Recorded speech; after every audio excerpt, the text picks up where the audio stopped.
கம்மி பட்ஜெட்டில் தரமான போட்டி குழம்பு, மீன் குழம்பு, சிக்கன் கிரேவியோட சப்பாத்தி இல்லை களி அந்த ரைஸை வச்சு சாப்பிட்டீங்கன்னா வேறு லெவல் டேஸ்ட்டு கைஸ். சத்தியமாக இந்த வீடியோவை வெயிட் பண்ணி லாஸ்ட் முட்டை வாட்ச் பண்ணிங்கன்னா உங்களுக்கு லொக்கேஷனு அதுக்கப்புறம் டைமிங் எல்லாம் சொல்ல போகிறேன்.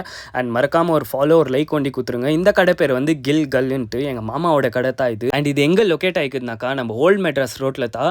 நிறைய பேர் அல்சூரில் இருக்கிறவங்களுக்கு இந்த லொக்கேஷன் தெரியும். எப்படின்னாக்கா இங்கே மில்லினியா பில்டிங்னு ஒன்று இருக்கோ, ஆல்மோஸ்ட் எல்லாருக்கும் ஃபிலிப்ஸ்னா தான் தெரியும். அது ஆப்போசிட்லேயே இருக்குது கைஸ், ஹைவேல. அதுவும் நீங்கள் போகும்போது கூட நிற்க வச்சு சாப்பிடலாம். பிரேக்ஃபாஸ்ட் லஞ்சு சத்தியமாக வேறு லெவல் கைஸ்.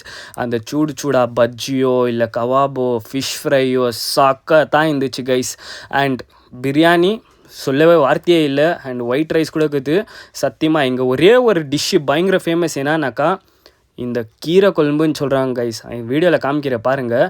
நான் எப்படியே டயட்டில் இருக்கிறதால நான் சாப்பிடல, அதுக்கு தான் நம்ம பெதரை சாப்பிட வச்சேன். நம்ம பெதர் ரியாக்ஷன் ஒண்டி பாருங்கள். அந்த டேஸ்ட்டுக்கு ஃபுல் குஷியாக ஆகிட்டார் கைஸ். அதுக்கப்புறம் எங்கள் மாமா வந்துட்டு மச்சான் நீயே நான் சாப்பிட்றேன், எனக்கு டயட் ஃபுட்டாக இருக்குதுன்னு சொல்லிட்டு முட்டை அதுக்கப்புறம் வெள்ளரிக்காய் கேரட்லாம் குத்தாரு. அந்த தரமான ஃபேமஸ் டிஷ்ஷிங்க எதுனாக்கா இது இந்த கீரை குழம்பு தான் கைஸ். இந்த கீரை குழம்புக்கு அவ்வளோ ரஷ்ஷு இங்கே இருக்கிறாங்கனாக்கா இந்த ரெஷ்ஷை ஒண்டி பார்த்து நீங்களே சைக் ஆகிடுங்க. வந்து டைம் கொண்டு சாப்பிட்டு போயிடுங்க. அண்ட் இது டைமிங் என்னன்னாக்கா மார்னிங் 7 o'clock ஓப்பன் ஆகுது, ஈவினிங் 7 மட்டும் இருக்குது. ஓடி போய் சக்குன்னு காலி ஆகிறதுக்குள்ளே நீங்கள் வாங்கி சாப்பிட்ருங்க. அதுக்கப்புறம் எங்கள் மம்மிக்கு 2 பார்சல் வந்து ஃபுல் குஷி கைஸ். வரட்டாமாமே.